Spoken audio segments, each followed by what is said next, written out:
J'ai tout ce qu'il faut pour lancer mon activité. Mon meilleur pote est graphiste et il m'a fait un super logo. Là, on est en train de terminer le site web Wix et après, c'est parti. Combien de fois n'ai-je pas entendu cette rengaine désespérante ?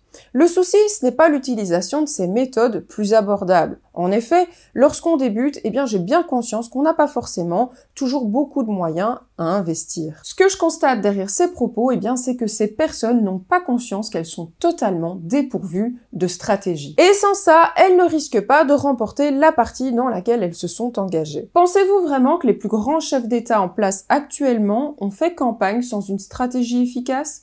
Et que les militaires partent en mission sans avoir un plan d'attaque? Ne pas avoir une bonne stratégie est une grave erreur qui va inévitablement en amener d'autres. Dans cette vidéo, je vais te partager les 5 erreurs à ne pas commettre si tu souhaites développer une marque à succès.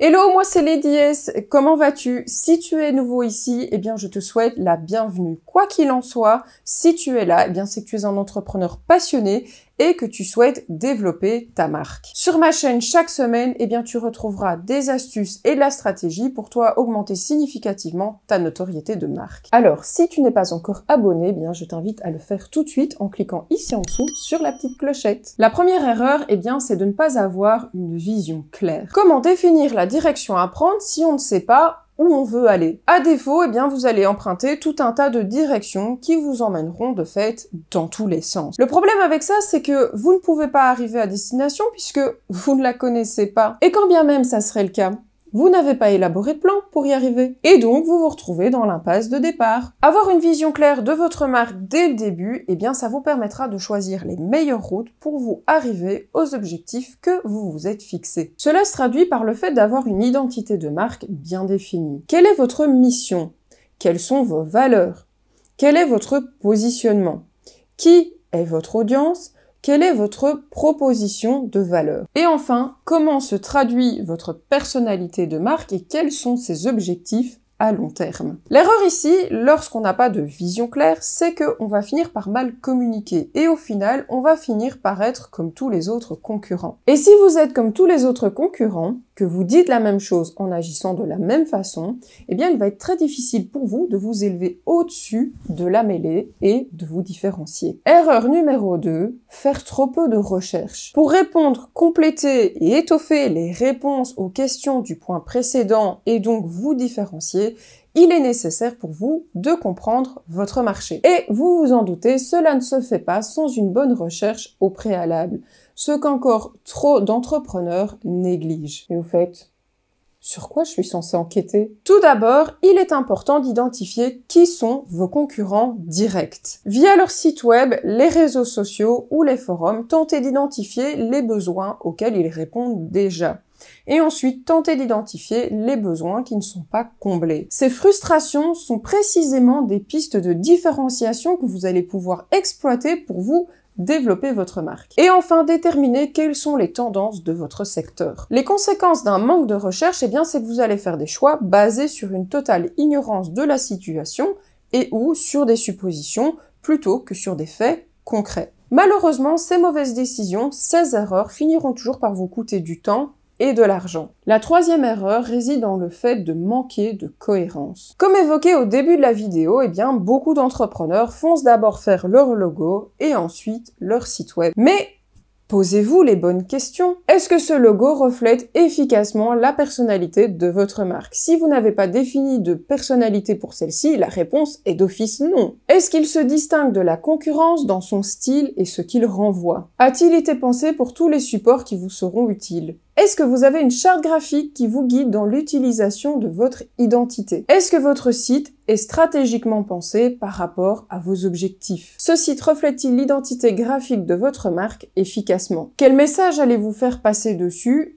et sur vos autres points de contact? D'ailleurs, votre message est-il le même et cohérent sur tous vos points de contact? Les photos et icônes sont-elles en cohérence avec votre identité de marque? Si la réponse est non ou je ne sais pas ne fût-ce qu'à une seule de ces questions, à tous les coups, vous manquez de cohérence dans votre communication. Cette erreur est assez fatale car elle sème la confusion dans l'esprit de votre audience qui ne vous identifie pas bien et qui ne comprend pas non plus ce que vous pouvez lui apporter. Vous n'attirez pas l'attention, vous ne séduisez pas, et donc vous ne vendez pas. Et si vous ne vendez pas, vous êtes mort. Erreur numéro 4, c'est de ne pas être suffisamment transparent et authentique. Aujourd'hui, le consommateur n'est plus impassible. Il a une voix et il la fait entendre. Si quelque chose lui plaît ou non, eh bien, il va notamment l'exprimer sur les réseaux sociaux, ce qui peut nuire ou favoriser votre marque. Cependant, sa voix se fait également et surtout entendre dans les choix qu'il fait lorsqu'il consomme. D'où l'importance d'être authentique en ne jouant pas un rôle qui ne vous correspond pas et de communiquer de façon transparente sur vos intentions. Récemment, une de mes connaissances qui avait pris une place pour un événement, eh bien, a vu celui-ci annulé. Le temps passant et n'ayant pas de nouvelles quant à son remboursement, eh bien, il a dû prendre l'initiative d'écrire plusieurs mails pour savoir où en était justement, eh bien, la transaction. À ce stade-là, à votre avis, quelle est son opinion par rapport à cette entreprise? Et pensez-vous qu'il ait encore envie de réitérer l'expérience? Apparemment, l'organisateur a eu un problème avec sa solution de paiement.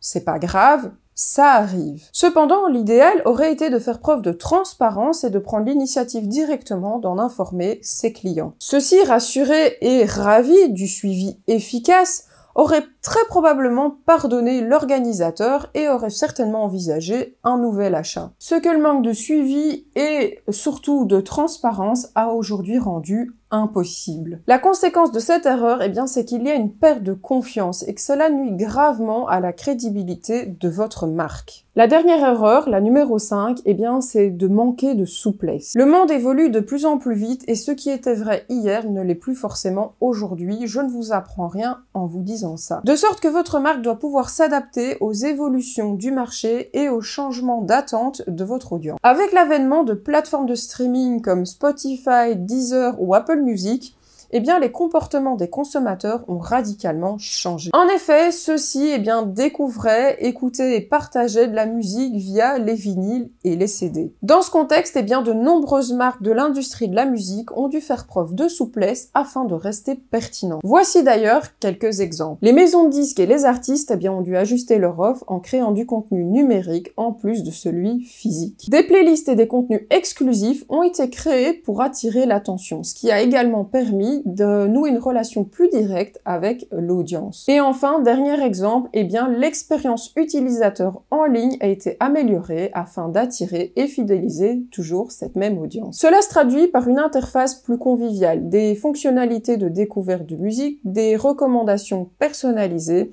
et aussi la possibilité de partager ces musiques sur les réseaux sociaux. Un manque de souplesse face au marché qui évolue et aux attentes clients qui changent, eh bien, peut avoir pour conséquence de devenir has-been, de perdre beaucoup de clients et donc de ventes. Aujourd'hui, un artiste ou une maison de disques qui ne prend pas en compte le streaming, eh bien, est voué à ne pas exister. Apprenez à surfer sur la vague pour ne pas vous faire engloutir par celle-ci. En conclusion, pour garantir le succès de votre marque, eh bien, veillez à ne pas reproduire ces 5 erreurs. Veillez à avoir une stratégie claire, à effectuer suffisamment de recherches, à être cohérent dans votre communication, à rester transparent et authentique, et enfin, à faire preuve de souplesse face à l'évolution du marché. Ces éléments vous permettront de vous démarquer et d'attirer votre audience idéale tout en prospérant dans un environnement toujours plus concurrentiel. Voilà, c'est tout pour aujourd'hui. J'espère que cette vidéo t'aura été très utile. Si c'est le cas ou que tu as des questions, laisse-les moi ici dans les commentaires. J'y répondrai dès que possible. Si tu n'es pas encore abonné, eh bien fais-le vite. Et moi, je te retrouve très bientôt pour une nouvelle vidéo. À bientôt!